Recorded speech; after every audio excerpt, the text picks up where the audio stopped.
were days where I was like, oh shit, I don't think I want to be a part of this anymore. What's the best way to get your attention? It's really bad if I tell you. Do you remember the video that really went viral? A lot of people might also not like that I do this. So yeah, I've had these moments where I was attacked by thousands of people. I don't think you should just neglect people that disagree with you because they still follow you. Ebrahim Abbas is the UAE's top TikToker with over 2.6 million followers, known for his viral content that debunks myths and spotlights Dubai's true stories. He joins us today to share how he captures attention, how he built his platform, and breaks down the formula to creating viral content. I think virality and value have nothing in common. Always be a time when a content creator or a YouTuber or however small or big you are in social media, you'll post something that people will not agree with. There's definitely multiple ways to go viral, but you can't be popular. Did you know that 44% of podcasts stop after episode 3? So that means all that time, energy, and money is just wasted, and you never get to truly see the benefits of podcasting. So if you want your show to stay alive and healthy, you can book a call in the link below, and let's get started today. Hey guys, welcome to another episode of Hope It Helps. And guys, today I have a very, very special guest on the show. If you live in the UAE, you've 100% seen this guy on TikTok and consumed his amazing content. Please join me and welcome to the show, Mr. Ebrahim Abbas. Ebrahim, welcome to the show, man. Bro. Thank you, Khalid. Thank you for having me. Habibi, thank you so much for your time, man. I really appreciate it. So let me just give you, I like to give the audience context. So Ebrahim and I met a few weeks back. I was moderating the UAE Podcast Unplugged panel, and he was one of my amazing panelists, along with Fahad and Maria. We've already had Maria on the show. Now it's you, and then Fahad. You know, Nice. we're figuring it out. And so I've obviously known about you, since COVID. That's when I, kind of stumbled onto your content. That's that's when it started picking up, and and seeing you on TikTok. I'm like, oh, who's this guy? And it was always. You always were talking about something that was kind of interesting, a little bit different than what I was typically seeing on TikTok, and especially back then it was all about the dances and all that shit. Yeah. So what I wanted to do for today, bro, is just touch on your journey, talk about content creation, get your perspective on the space, and a couple of other bits and pieces. I really want to talk about your perspective on the UAE and Dubai. I heard your podcast with Hamid, so I have a lot of context that I'm going to bring in the show. But before we get into everything, Ebrahim, why don't you give all of us a little bit of background about yourself? But we'll take it from there. I've done so many. I introduced myself on podcasts so many times. I just got used to it at this point. So I started TikTok. That's not my background. I studied accounting and finance. I started off as an auditor, and in 2019, that was my first corporate job. Okay. Very nice. It was full-time job, high paid. It was good. It was okay. Semi-government entity. And then lockdown, COVID. Everybody was like, what the hell was going on? Exactly, yeah. So there's nothing to do but look at your phone, right? And then China tagged along and said, you know what, I want to do something better than Instagram and TikTok. Yeah. TikTok was the first thing there were no reels anywhere. There was nothing. Yeah, exactly. TikTok was the first platform to go hey, I'll just introduce videos instead of photos. And you can be creative with it and do whatever you want. And then people started creating all these types of things. There were TikTok trends that TikTok was asking people to focus on, like dances and singing, and because it's like a Musical.ly subsidiary, right? Exactly, yeah. And then people are like, no, we can use TikTok for other things. We can talk to people. We can respond to comments. We can add some spice, politics, how to make money, podcast clips. Other clips from YouTube that they've shortened and posted it there. Movie clips, a lot of things. And I was like, yes, I think I'm a choose the UAE type of content and talk about that because I've seen none. Nobody was doing it in 2020. I was like, I'll do it. It worked out.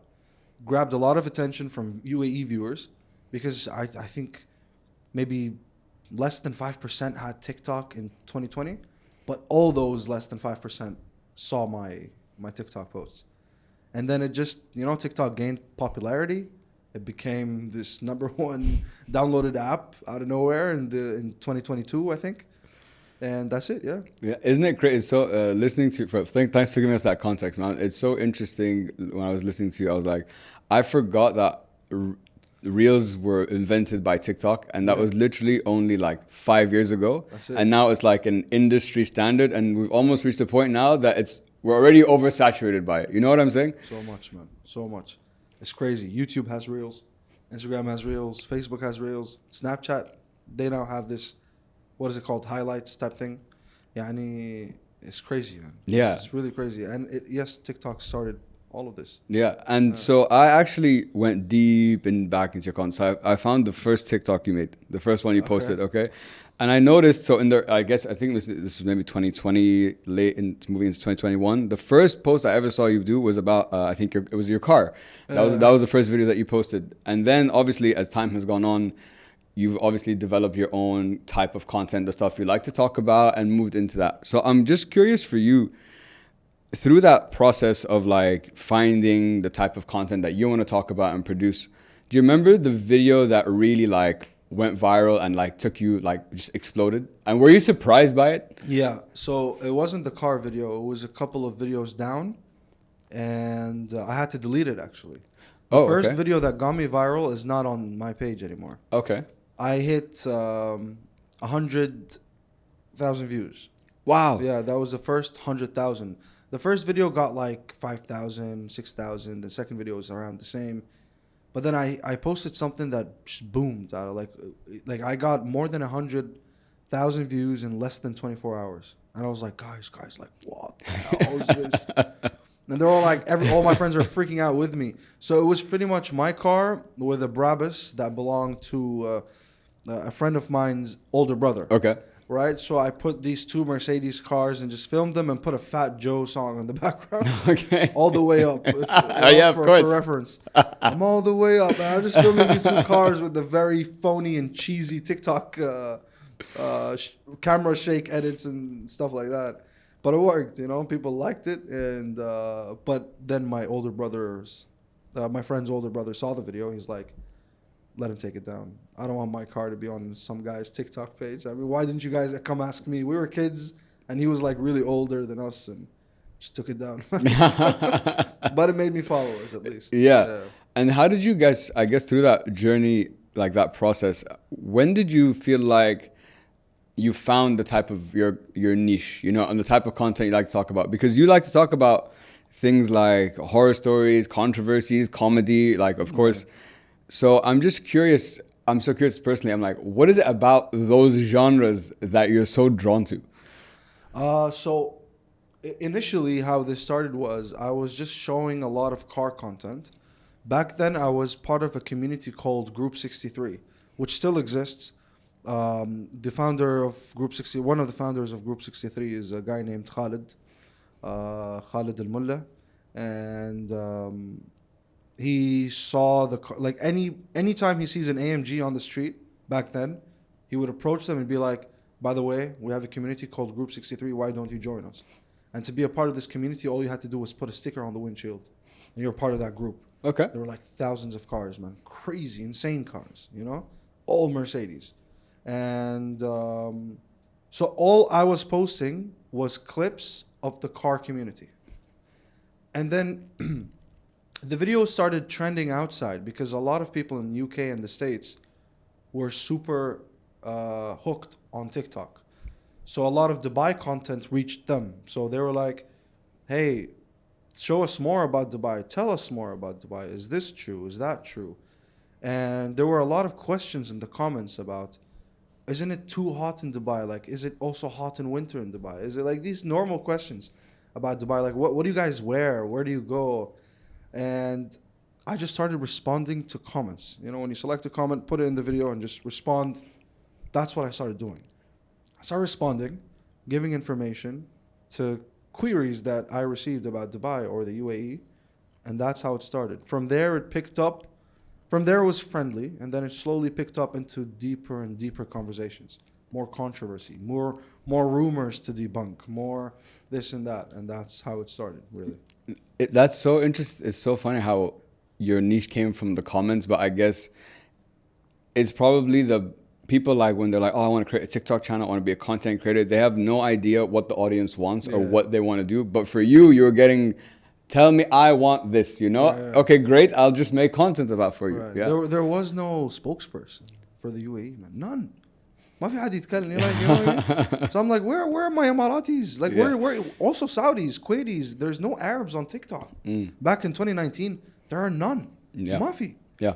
Arabic content on TikTok came way later in these like stupid lives that people do on TikTok. It bothers me, man. Like every time I see it, I want to, it's just somehow on TikTok I can just switch off the lives. I don't want to see people's lives, honestly. Yeah. You know, TikTok unfortunately started going downwards because of the Arabic ridiculous lives that we have. These people that challenge each other. And yeah, I've heard of I don't even know what that is. I've heard of it, and it's, if I'm not mistaken, it's like me and you get on like a live, and we tell like our audience like buy these tokens or these things, and like that's how we will beat Ebrahim. Is that's how it works? Yeah, a lot of people launder money using those coins. Oh damn! Oh damn! Okay. Yeah, people didn't know that, but yeah. I mean, yeah, bro. Look, the value and quality of TikTok dropped because of this type of BS. You know. Yeah. Alhamdulillah. A little bit is coming back. You think so? Yeah, I think so. Yeah. I think so. You talked about so your content obviously is you talk about things that are quite jarring. You know, not necessarily just the controversial stuff, like the horror stuff, whatever. And I'm like, for me personally, I'm the biggest bitch in the world when it comes to horror. So when I was going through your TikTok and like scrolling down and checking out some videos, I was just getting like The Exorcist and this, that. I'm like, man, I'm going to have PTSD tonight, but it's okay. This is research for the, this is research for the pod. And you said something about, like last time we were on the panel when you were telling people, you know, advice on how to get known and stuff, is to talk about the jarring things, or then the focus on the negative, because that's what people are drawn to psychologically. Also, right. That's what we go to. And but at the same time, it's a catch-22, because there's a game that you have to play, right? Like I make all my YouTube like content, so when I'm making the thumbnail, I have to think like, what's the best way to get your attention? You know, right. What's the pain that I can hit that would be like, oh, Khalid, please give me the solution to that pain. And that's where like the title comes in. And I'm like, so there's a game that you have to play, but the question I have is, everyone wants to go viral. Everyone is willing to do whatever it takes these days to be viral. My question is, how do you do that with integrity? That's my question, you know, because I don't know if it's possible. What are your thoughts? What do you think? I mean, definitely not be stupid like that on TikTok lives, right? That's not a way to go viral. And even if you do go viral in that way, you're pathetic. You'll never be respected by people, ever. But how do people go viral? Honestly, man, pick a niche. Talk about your skills, you know? And there's something that you also mentioned in the panel one time, I remember. You said, do you have to be, for example, if you had a podcast all about UFC, or MMA, do you have to be an MMA fighter? No, you don't need to be as a host, because you only bring the experts on your show and ask them. You don't have to be nothing to run a podcast about anything, any type of topic. How do you go viral nowadays? I don't know, man.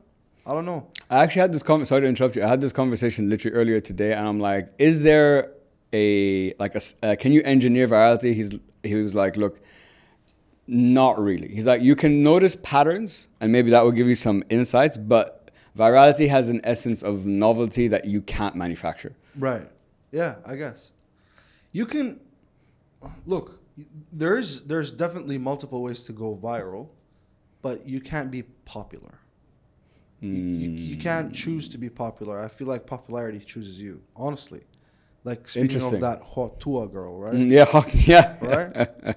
Bro, this was just a random drunk woman coming out of a bar, was probably looking for a guy to sleep with, and she said this very disgusting and cheap remark on camera, and she became one of the most viral people on the planet, and she also had one of the most viral cryptos, which she freaking rug pulled on people and scammed everyone. Mm-hmm. But that's what I mean. And then you got somebody that is like you, or somebody else that is, bro, I'm talking about 24-hour grind, trying to be popular, working on content that actually adds value to the world, that have nothing. They can't even reach 5,000 followers. So where is that fine line of being viral and being popular, and Why does popularity choose you? Who decided to make that girl famous? Who was the first person? I mean, she initially started being a meme, right? I think, honestly, unfortunately, that's a perfect example. For you to be viral or popular, you got to say something stupid. You really got to look stupid. Yeah. Like that stupid girl, you know? And Andrew Tate, he went viral because initially, right now he's very motivating and stuff to a lot of people, even though I don't agree with a lot of the things he says, but I also do agree with a lot of the things he says. He does educate or tries to, but initially he was saying stupid shit. He was saying very, very bad things, and that sparked people's attention, and that's how he went viral. But that was part of the plan, and his plan worked. The hot tour girl didn't. Yeah. She was just trashy. She's just a trashy woman coming out of a bar. I said a very disgusting and cheap remark, and she blew up for that. Yeah, man. How do you go viral? Just be stupid, honestly. Really. Those are two really great examples, because it really highlights the different ways that virality can happen. One is like planned, and like you said, I'm gonna say dumbass shit or like very jarring, controversial shit to get as many eyes on me as possible, to be like, for example, fuck you and whatever. But that's what I want, because I want to get popular. Yeah. And the other one is just like you said, is just like why?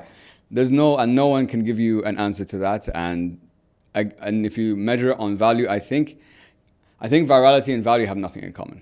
In my opinion, I think. Yeah, definitely. I don't see a link there. I think you can get big, but you're not getting viral by like building and like producing things slowly. But you get to a platform, you have a big audience, but you didn't get viral from like one reel or like one video or one TikTok.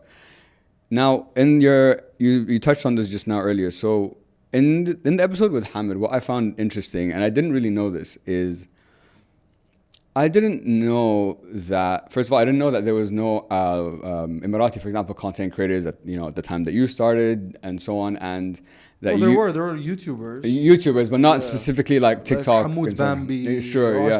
These are like old content creators. I know that you, listening to your podcast with Hamid, I could tell, you're very passionate about your country and you love your country, and you wanted to be a voice to call out some of the good and bad things, that were going on. You want, and by answering those questions for all those people outside, to answer the good and sometimes the stupid questions. So is your goal through your content to shift the perspective on the UAE or on Emiratis, or are those the same thing? Yeah, I get it. So I am patriotic. I feel like why the UAE has given so much for its people. They've done so much for its people. I don't believe that there are other countries that have done as much as how much the UAE gives its own people. Not only its people, its residents as well. So when I see something online, as an Emirati, if I know that thing is false, why shouldn't I point it out and say, hey, what you guys are talking about is not true? So it just started being something, And the other part of your question was, what's the difference between? Yeah, is shifting perspective on the UAE and Emiratis the same thing, or is that different? Look, the UAE is getting attacked a lot on social media. A lot of the things they say, sure, a lot of the things might be true, a lot of the things are not true. We're specifically talking about, bro, this is a country. Whatever the country decides to do politically is out of the people's hands. That's true. Yeah. I just find it unfair to attack Emiratis as people. What did Emiratis do to you? You don't agree with the UAE's political decisions? Sure. Why are you attacking Emirati people? Like, do I just go to an American and say, hey, your president from 40 years ago was a bad person. You're American. You're not good. No. What, if you don't agree with the UAE political decisions, that's up to you. Yeah. Yeah. We as people, we agree. We put our trust in our leaders. And, but unfortunately, there's like this campaign against the UAE abroad somehow. I don't know why. I don't know who's funding it. I don't know why it's there. But it's, we can't talk about too much politics on your show. Yeah. So, I don't want to get too deep into that. Sure. But yeah, I mean, as Emiratis, we have to be patriotic. Yeah. We must, because we love the country so much, we must defend it. And when we see bullshit online, we got to debunk it and stop spreading rumors that are not true. Yeah. And I know you're currently, you're in the middle of, you're doing your military service. So listening to what you just said, I would feel that this experience has just added another layer of depth of maybe I don't know if it's patriotism or love for the country. How has this experience been for you as like from like as on a, I know there's probably like some things you're like whatever, but like deep more on a deeper level. I feel you'd have a stronger connection after this. Look, the military service is something that most Emirati guys go through. Not all of them. A lot of people are, they don't do it because they're the only sons, but they're not a lot. There's very few only sons. Yeah. Most of us go through the military service, Yeah. So I was lucky, as you can see. I did not lose much weight. I'm still kind of fat and chubby. My category was easy. Okay. So we got 5 categories. We got category. We're not allowed to speak too much about it, but we have categories for people that are not medically fit to do extreme hardcore training. So they put them on an easier category, where I'm placed at, because of my previous history with some surgeries. I have a lot of people on my batch that they're buff, bro. They're buff. They're gym guys. They're fit. They can run, but they're diabetic. Oh. So they have diabetes. So they're with me on that batch. Okay, gotcha. And then I got another guy that has high cholesterol, but he's normal. You look at him, he's a fit guy. But it's like he has high cholesterol, So it's not like the people in my batch are not healthy. We're completely healthy. We're fine. We're normal. But we do not pass the medical examination for doing hardcore training. And yes, the military experience definitely, yes, it brings you closer to the country as well, because being a part of the military, you learn a lot of new things, a lot. Things, of course, you can't even talk about, but there are a lot of things that you learn in the camp that, just brings you closer to your country, and you go like, wow, these things were happening and we never knew, for example. Yeah. I guess you get a context that isn't that only being in that doing the service you get knowledge to. You know what I'm saying? Yeah, sure. Because in the military, you don't only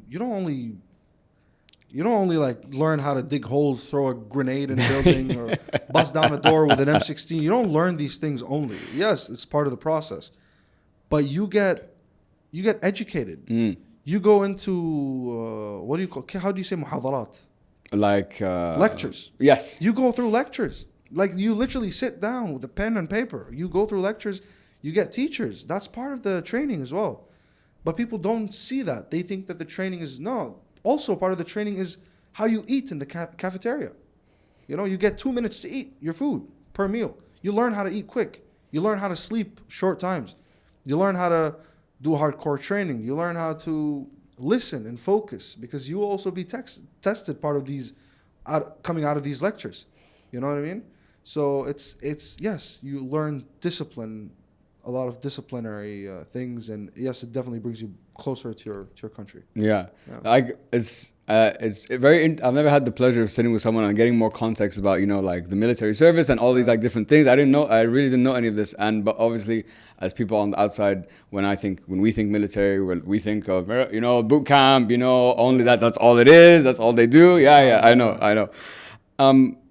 You mentioned your content, like one of the reasons your content, like one of the reasons you stood out is that your content resonates with people. And I must say, you do speak up about things that I'm sure a lot of people are feeling or whatever, and you champion them by it's just, you're doing it personally for yourself, but you're doing it also for the people who want to speak. Now, you talked about the comment section, there's all those comments from people on the outside. Did you go through a phase, was there ever a phase where because of the comment section, you considered, maybe I'm going to stop being a content creator? Yeah, so many times. Throughout several years, Like it happened one time, then a year later it happened again, and a year later it happened again. So there will always be a time when a content creator or a YouTuber or however small or big you are in social media, you'll post something that people will not agree with, you know?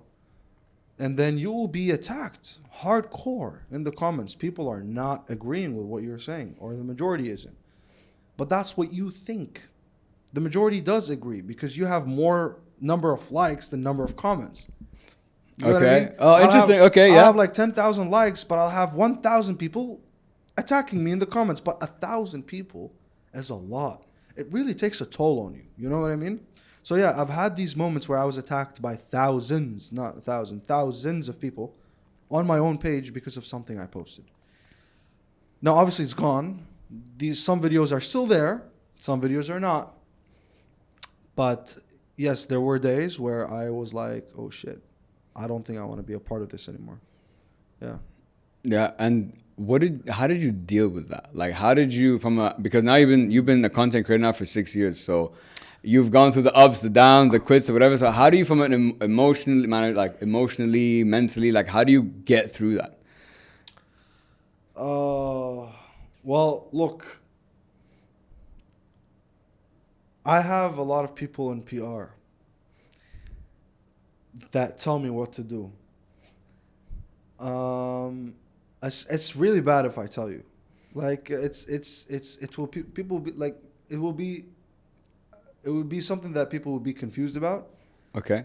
But a lot of people might also not like that I do this because it may make me look like a hypocrite, but I'm not. You get what I mean?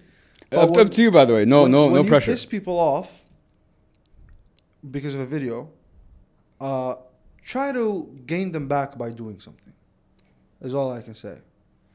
I don't think you should just neglect people that disagree with you because they still follow you. Everybody that attacked me, when I go to their pages, it still says follow back. So how do I gain back this follower? I don't want this follower to hate me. So I do a giveaway. I do an iPhone giveaway. Do an iPad giveaway. Do a PlayStation giveaway. So if you look at my TikTok, I saw those in the earlier content. Yeah. Every time I did a giveaway was after I pissed people off. I swear to God. Amazing. I swear. Amazing. So I don't want people to hate me and look at me and go like, he's a hypocrite. He's not actually doing the giveaway because no. I'm actually doing the giveaway. I bought the iPhone with my own money. I don't have sponsors. I don't get paid by TikTok. I went to Apple, bought that iPhone, wrapped it up, and told people, hey, I'm giving this away for free. Follow these steps and these instructions. Tag your friend. I'll select a random winner. And I did, you know? So every time I piss people off, I just do a giveaway. It kind of gains them back. It's balanced, right? You know, some good, some bad. But the bad wasn't even meant to be. I wasn't meant to, you know, I wasn't trying to hurt you or do that. Thanks to my PR friends. Well, shout out to the PR guys. You mentioned you brought this up on the podcast with Hamid on the concept of, you've heard this a bunch of times, Dubai is fake, right? Now, I've had conversations with people from outside, like don't live here, that want to come here, and I tell them, man, I'm not going anywhere. I want to be here for the rest of my life. You know, it's the best city in the world, in my opinion, without a doubt. But people have this perception that it's very fake, very materialistic, and very all these things. Look, to a certain extent, you have to analyze the situation. To a certain extent, does it have that? Absolutely. Does it have those kinds of people? Absolutely. But I believe that you can choose how you want to live here. For example, I'm not part of any of that lifestyle. You know, I don't care about it. I don't need the cars. I don't need this. I don't need all that flash. I don't need that. And the people that are in my life are not like that either. So you can find your community that resonates with you. Right. But at the same time, if you do want that, it is there too. And I don't think Dubai is on what it offers is fake. I think the people that do those things that's where that fakeness narrative starts to play out. What do you think about that? What's your perspective? Look, bro, what is fake? You know, what do they mean by fake? By fake, do they mean like there are buildings that were built on top of a desert? Is that fake? I mean, they're real buildings. It's real concrete. You know? Yeah. It's real glass, it's real windows, there's real air conditioning units, and there's real people inside, and there's real marble flooring. And there's a real restaurant serving real goddamn food. You know what I mean? Yeah. So what is fake? Is it because it was a desert? I mean, look at every country in the world. Were humans just brought down here and God created buildings? You know, everywhere in the world. Like if you look at Nevada is a damn desert, bro. Las Vegas is fake then. Yeah. Isn't Las Vegas fake? Is Qatar, Kuwait, Bahrain, Saudi Arabia fake? Oman fake? I mean, look at Oman. Oman has freaking waterfalls, bro. Look at Salalah. Look, Dubai is a desert. Dubai is 100% a desert. But not all of the UAE is a desert. The UAE is, there are sand dunes, we have salt plains, we have lakes, we have mountains, we have green mountains, bro. Look at Khorfakan. We have greenery, natural greenery. Bro, Ras Al Khor, we got the wildlife sanctuary. It's a real lake with trees around it with flamingos. It's nature. It was not man-made. Ras Al Khaimas, mountains. The whole city is built on mountains. Fujairah. Not Ras Al Khaimah, Fujairah. So, is it fake because there's not enough nature? Sure, yeah. I mean, in the U.S., there's not enough nature as well in many states. Many states like Nevada, like Texas maybe. Texas, I mean, no, there is nature in Texas. Alabama, right? Yeah. What do you want to look at? I mean, London itself, it was never... Like, London is not a place that was built on top of mountains. It's just, what is fake? I really don't know.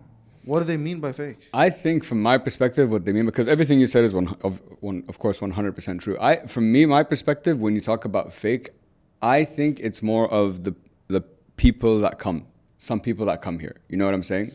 There is a demographic that... Talking about the people that come. Yeah. I got it. There is a demographic that does represent a lot of fakeness. There's, and they come because they want this flashy lifestyle. But if you talk to people and have conversations behind closed doors, yeah, their Instagram looks great. You got the Bugatti, got that. But everybody in Dubai, I wouldn't say everybody in Dubai is fake. Everybody in Dubai of course not. Is driven financially. Yes, 100%. Everybody. Yes. You would never be a loser that doesn't want to do anything in life, lives outside, and apply for a job in Dubai. Everybody that comes from outside to Dubai to work is super financially driven. That's a great point. Yeah, and I feel like everybody in Dubai has a higher IQ than everywhere else in the world. For a reason. People that come to Dubai choose that challenge. They want to bring their own industries and their experience here. So most people in Dubai are a little bit smarter than other average cities out there. Because everybody that comes here comes with their experience. You know what I mean? And then also they teach their experience to Dubai's people. All our universities have very highly credited professors from all around the world. From India, from USA, from the UK. I studied here, so yeah. And there's no difference in curriculums in school as well. Schools are the same everywhere in the world. But yeah, that's what I'm saying. Everybody in Dubai is just intellectually driven and financially driven than anywhere else in the world. So, and they're harder to challenge in a conversation as well, Yeah. So, yeah, I mean, who are the people that say Dubai is fake? I mean, fuck you, bro. Honestly, you're stupid. You're so jealous of Dubai. Dubai has succeeded in so many ways. The city that you live in will never, ever be like Dubai. Ever. That is true. That is true. That's not London, that's not a debate. A freaking embassy is inside a building that is 300 years old. Yeah. One sledgehammer to the wall, the embassy's gone. Like, bro, in London, you drive, there's a lane going like this and that on the same freaking road. There's everything in the UK, every road you drive on in the UK is bumpy as hell. It's so depressing. Why are you comparing the UK to Dubai when it comes to success and architecture, and finance? Bro, the UK is 70% owned by Qatar by now. That's not even the UK. Might as well change the name to Qatar. And the UAE. Abu Dhabi. Swear to God, bro. And it's only those from the UK that say this bullshit. Mate. Seriously, bro. Can you take Dubai, bro? And by the way, it's so funny that you brought up those points. They're all, I think, you bring a lot of context into the conversation. I think there are narratives that are shaped about Dubai that might be, might have been made unfairly, because the point you made about everyone that comes here is financially driven. Yes, everyone comes to Dubai because they see it as the place of opportunity, the place where innovation is happening, the place where, why I love here is because I think doing what I'm doing, even with my business and even with my podcast, right, I think if I was in a different place, I would struggle. But in Dubai, because it's not that big, but it's a big city vibe that's in a small, like, geography. Right. So people always say in Dubai, you're like 4 people away from speaking to that exact client, meeting that person, so you can meet people, things can happen. And this is the kind of place that, alhamdulillah, through the show and, through the people I've spoken to, that's how all of this even came together. Bro, let me tell you something. Dubai is like, I wouldn't say the same, but Dubai is very closely the same size as countries. Dubai is huge, man. Is Dubai huge? Dubai is big. Is it? Yeah, Dubai is big. I mean, bro, look, I have a friend that works in a ministry, and I want to ask you a question. Please. Just guess. Yeah. What do you think the population of Jebel Ali is? Only Jebel Ali. Jebel Ali is an area in Dubai. Okay, now if you've set up the question that way, I'm going to go for 2. It's 2 point something million. Wow. Only Jebel Ali. Wow. Imagine. What? That's insane. Yes, bro. Just an area. Dubai's population is quite large, man. It is. It's big, bro. It's a big city. It really is.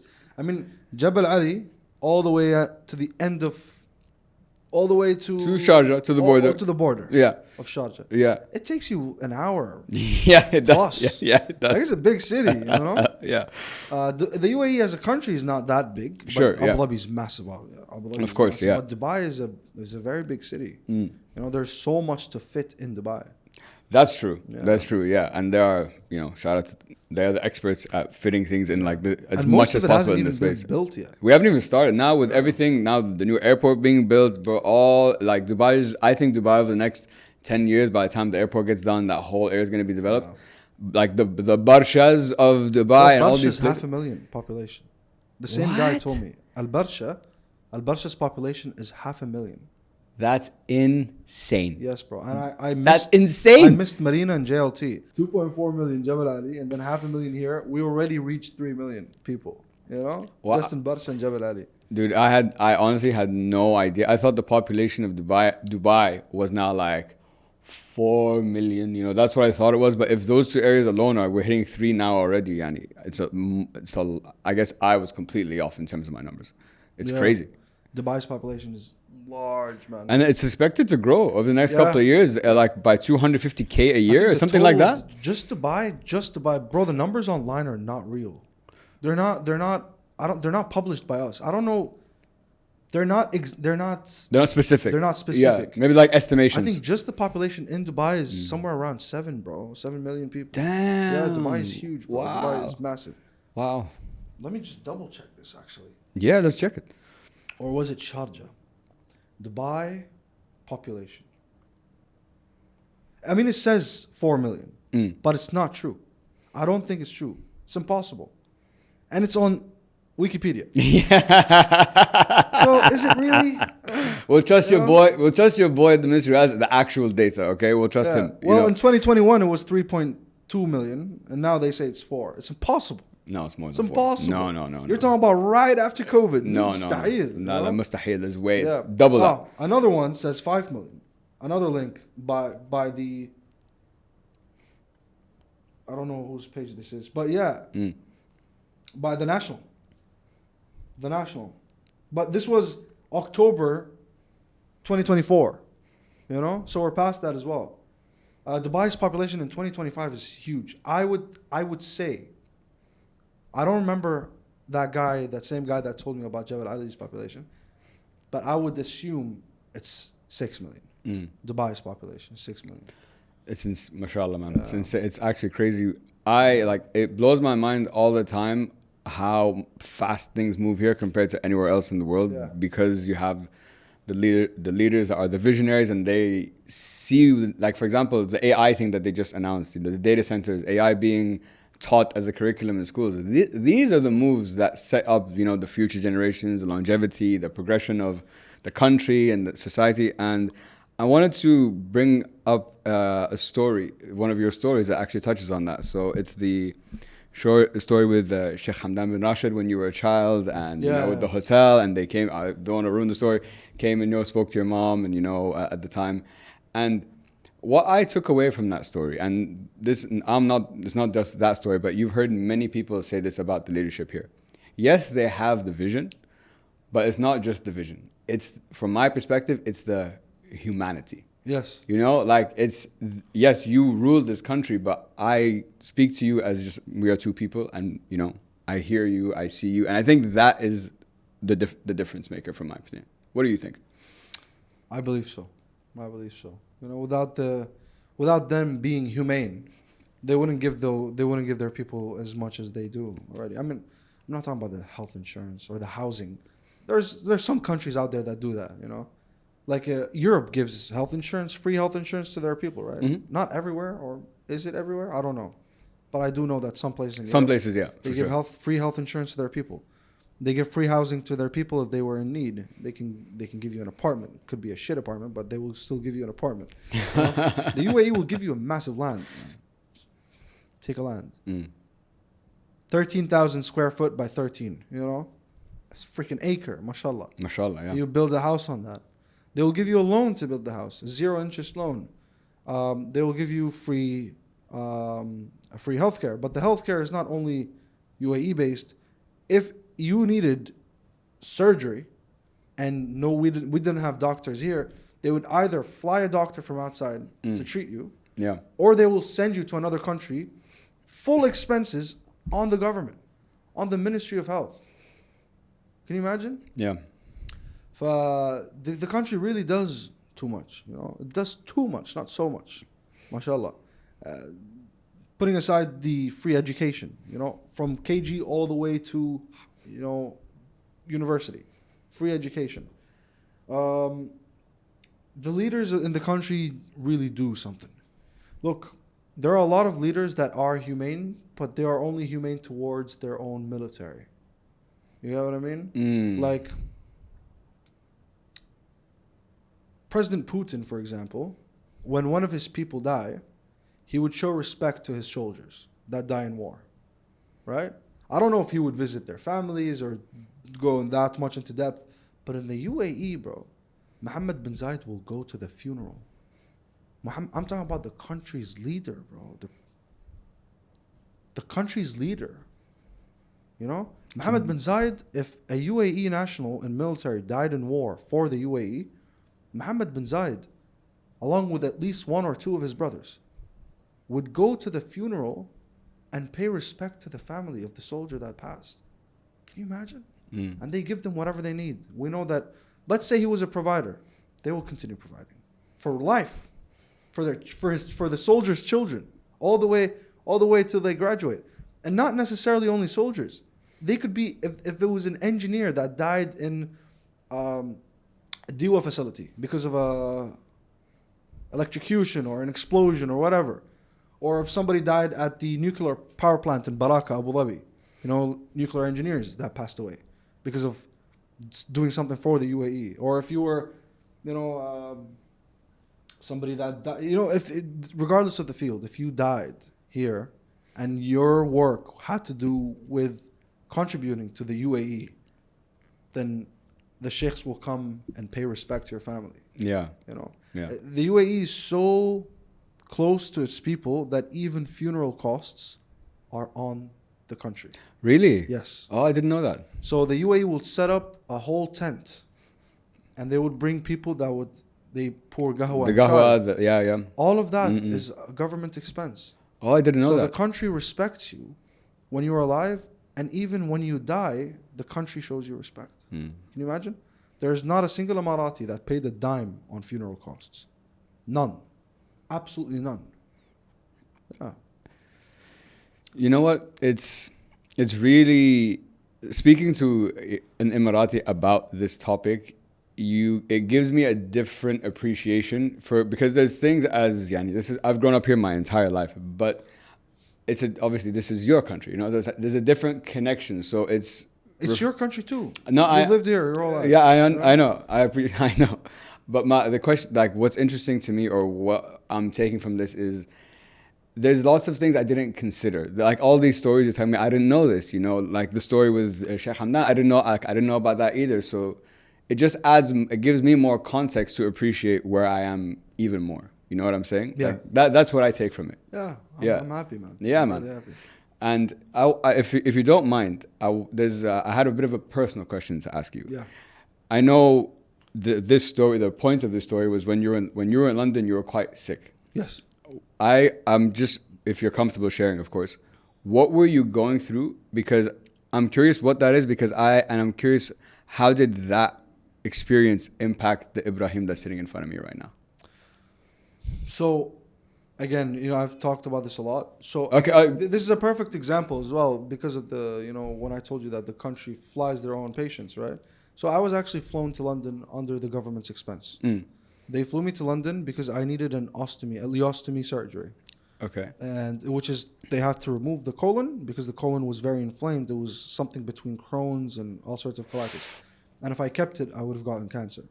So they're like, we need to take it out. And there's only very, very few surgeons back then. I'm talking 2009, 8, 7. Back then, we had very few surgeons that did that. Yes, Dubai is progressing, Now we have surgeons that now we do. Now this surgery is so common. Everything. Yeah. But back then it wasn't. Because the disease wasn't common. What I had was not common. It was so common in the States and in Europe. Super common. They used to talk, because I had an ileostomy bag. The doctor that did my surgery, he was a Jewish doctor, by the way. He was like, Ebrahim, people in London, 1 out of 10 people, or he said 3 out of 10 people that you walk by on the street have a stoma bag or have previously had a stomach bag at least once in their life. Really? I'm like, are you serious? That's what the doctor said. Now, is this on a proven stat? No, that's what he said, guys. Maybe he said it metaphorically to mean that there were so many, but he does have a point. There's a huge stoma bag community in London, massive, man, millions of people. Yes, millions of people just in London have had this, so it's very common. So that's why I got the surgery over there, and yes, it changed me as a person.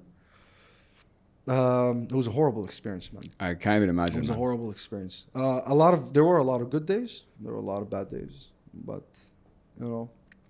as much as we try to forget the bad days. 100%. Yeah. And especially to go through something like that at such a young age just adds another layer of of difficulty to it, because the good days are great, but you don't have the maturity to handle the bad, bad day. That bad day is a bad fucking day. You know what I'm saying? And when you look at now, you have this amazing platform that you built over the last couple of years, mashallah. I think you're at 2.6 million on TikTok. I think 70K, I believe, on YouTube. Something like that. There. So you touched on this earlier in the conversation, Ebrahim, about you can have this massive virality but have no value and no influence, and you can have a smaller platform and have delivering great value, but maybe you don't have the reach. So I guess for you now, you have this massive platform. What do you want to do with it? What's the value that you want to add, or what's the content that you want to produce for whatever, for yourself? Look, I feel like the sole purpose of my TikTok platform is to send a valuable message to people. I want to use it to add value to viewers, honestly. Because I feel like I have that source. I got that weapon to use to influence, to use to tell something that people really need to listen to. Sometimes it's political. Sometimes it's showing support for Palestine. I talk about it. Sometimes it's talking about something that is happening here locally, an issue in Dubai that people are trying to overcome, and I talk about the solution. So as much as I can, my sole purpose, honestly, is to add value to the audience. And the types of content that I do want to continue to create is obviously the horror stuff. This is my thing, This is my thing. By the way, touching back at a very old question you said is, how do you go viral? Yeah. So one of the methods that I use is to talk about something or create content that is not out there at all. Like when I talk about Shams al-Ma'arif book, nobody freaking talked about it. Nobody. I was the first man. There were videos in Arabic for the Arabic audience. But there were none in English. I was the first one, you know? So that's how you go viral. You talk about something that is not out there. That's how you go viral. So I will continue doing this. I'll continue talking about the horror stuff. I'll shwaya cut down because I got a lot of nightmares. But yeah. On the you mentioned this on the show. You said there was no on the social media aspect. You're like, social media doesn't exist anymore. It's like there's TikTok, there's these algorithms, and you get funneled into these echo chambers. For example, if we both pulled out our phones now, your TikTok and my TikTok are going to look nothing alike. Right. You know what I'm saying? So but I wanted to understand more what you meant by that. Could you give me more context to when you say there's no more social media anymore? Look, social media was meant to be entertaining. You know, like you would just open social media like watching TV. Now it's like, what's out there? I know I'm getting pissed about something I'm gonna watch, you know, or I'm gonna get scared about something I'm gonna watch, or it's just full of war, full of graphic content. It's weird. It's very manipulating. It lies to our children. It creates so easy to create a false narrative. So easy to spread a rumor. Of course, yeah. It's not as what it was supposed to be. So do you think it sounds like you think it's become like Twitter but with video? Yeah, sure. You know? Yeah. Like you can say, I'm here to say my point, but instead Twitter of... and Reddit. Yeah, I'm here, but now I'm here to just create I'm going to make a video about it instead of just tweeting about it, basically. And so many conflicts happened, I swear, just because of social media. I'm talking worldwide war conflicts. Yeah. They started because of social media. Like, it's insane. I heard about... It's so easy to lie to people, too. Yeah, you know? It is. And when you get funneled into that, like, okay, Khalid's interested in this content, Ibrahim's interested in the content, and you're giving me a narrative, and you just keep, because you know what I like, so you're just going to keep giving me this narrative in different ways. Sometimes I think whether we realize it or not, it does start, it does go into your subconscious, and I don't think we're that aware of it, really. Yeah, I agree. And when it comes to kids especially, that's when it's like, you really need to be like extra careful. Yeah, I agree. Honestly, there's only two places in the world that make everything so bad. Let's just talk about one, America. Americans just ruin everything. You give them TikTok, they ruined it. You give them a sport, they ruin it. They're only good at making movies, honestly. They're good at making movies. They make great movies. They do make great movies. Yeah. They got some good food too, some good food too. Yeah. Ebrahim, I wanted to, first of all, just round off our conversation today with just 2 or 3 more questions. And one of them is, at the event, I had the pleasure of meeting your fiance. Pleasure's mine. Again, Alf Mabruk, guys, very exciting stuff. And I know you touched on it very briefly with Hamid, that now you're entering this new phase of your life, getting married, and going through this whole process. I'm curious now moving forward, because as you know, marriage, comes with a different set of things, all that kind of stuff. So I'm like, do you think this will not it's not even affect negatively or positively? Is that you'll approach the content you make more? Would it be more cautiously, or you don't think it would have that kind of impact on you? No, I don't think so. You don't think so? I don't think so, because I'm marrying a best friend. You know what I mean? I'm marrying somebody that accepts me for who I am. Yeah. Whether be it the social media, the social life, my friends, where I go, where I hang out, what I do. Yeah. How I sleep, how I shower, She chose me for who I am, and بالعكس,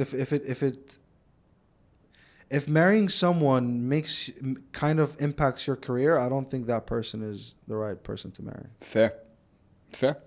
And this is kind of my career. Yeah, it is. I shouldn't change it because of her. She loves it as it is. Yeah. Very fair. I get that, man. I get that. And again, Alf Mabruk and best of luck, guys. Welcome to the party. Welcome. Thank you. One man down. To yeah, another one. We lost another one, guys. And just for my last two questions, Ebrahim, man, just to round off our show, these are questions I ask all my guests. So looking back at your life, either personally or professionally, I want to ask you the question, what are you most proud of for yourself? What would you say? Oh, will make me sound like an absolute a-hole if I say it. But I would say I'm mostly proud of... No, I shouldn't say that. I'm proud of where I am financially. I worked hard on it, really hard. Alhamdulillah, of course. All the rizq comes from Allah. Yeah. You know? Regardless of how hard I work for, you know. Yes, I earned it, but it also, you know, rizq min Allah. But the thing that I'm mostly proud of is where I stand in my financial stability. Alhamdulillah, I'm okay. Of course, the wedding is bothering me. I don't know how much it's going to cost. But oh, bro, wait till you see the those ring numbers. And the jewelry. Yeah, wait till you see those numbers. And the honeymoon. Jeez, I'm looking at $500,000 dirhams, yeah? I'll let it be a surprise, you know. Just have a nice So surprise. like you worked so much. Let's say you worked so much to make 1 million and it's there. It's in your account. Half of it is gone just on getting married. You know, so like welcome to marriage, bro. Welcome to the party.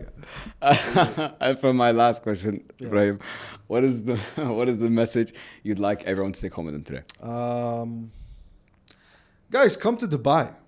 Wallah, to everybody that is like, boycott the UAE, oh, they are this and that. But guys, it's so easy. It's so easy for people to lie to you online.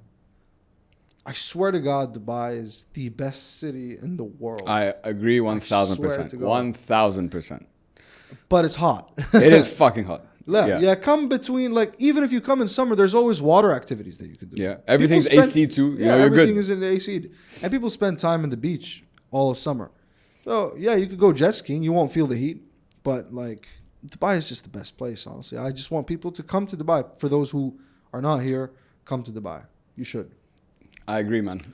Habibi, man. Ebrahim, thank you so much for coming on the show today, man. I really appreciate it. You're someone I've been wanting to, have on the show for a while since I started consuming your content all those years back. So it's been really a pleasure and really interesting to hear from your perspective, not only just on content creation. You've given me a whole new side or perspective on Dubai that I didn't really consider. You chat like some of that perspectives that even I had. I was like, oh, okay, I never thought of it that way. So it's also allows me to have an even deeper love for the city that I live in, that I've lived in for 30 years, and that inshallah I will continue to live in. So thank you so much, man. If people want to reach out with you, work with you, connect with you, consume the content, where can we get in touch? Ebrahim_KA. Please have it somewhere written down here. Yep. It's the same username. That's on TikTok. That's on YouTube. That's on Instagram. It's the same username. And that's it. You can always reach out to me. On my Instagram, I got an email for people that want to submit their horror stories or their horror experience. I could always read your stories, create them into an episode. But don't lie. Just make sure. I want the stories to be real because they are true. So that's it. Awesome. Well, you guys heard it here. Send him all those horror stories. Don't send anything to me, please. Okay? I don't do that shit. We'll put everything in the show notes. Just thank you so much again, Habib. I really appreciate it. Guys, everyone listening, thank you so much for your time. Please like, follow, share, and subscribe to the podcast. I hope it helps. Pod on all channels. And as always, guys, hope it helps. Peace. Yes. Yes, sir.